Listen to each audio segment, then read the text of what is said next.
हैन हेरिङ पनि अब चाहिँ घरतिर लाग्नुपर्छ है लागिरहेछ घुम्नु कस्तो लागिरहेछ दामी बवाल है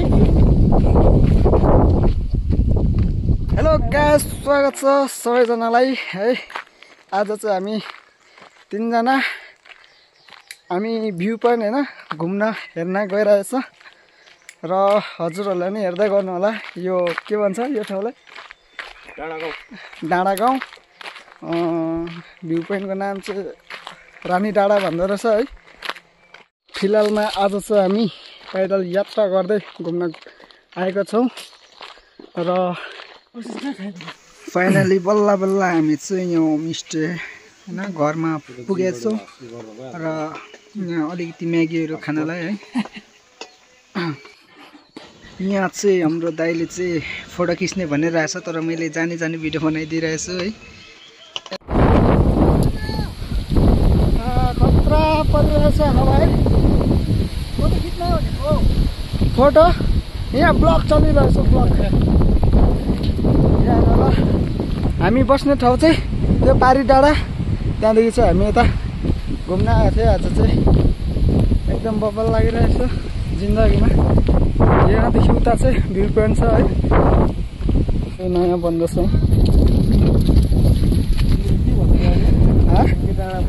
नारी डाँडा यहाँनिर यो भ्यू पोइन्टको अगाडि मकैको हैन यो बारी पनि रहेछ र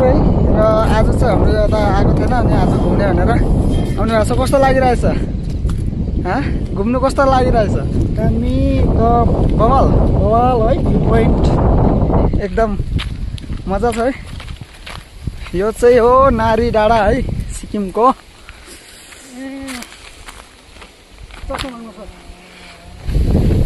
अब यहाँदेखि मुनि चाहिँ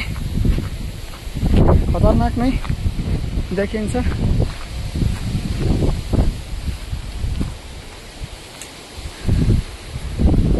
यहाँदेखि मुनि गाउँघरहरू छ कसको ससुराली कहाँ पर्छ भनिदिनु होला कमेन्टमा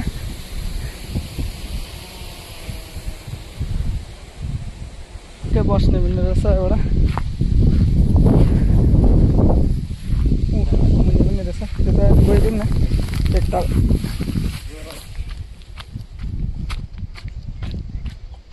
यो चाहिँ बस्ने चौतारी डस्टबिन बाटो चाहिँ यहाँ रहेछ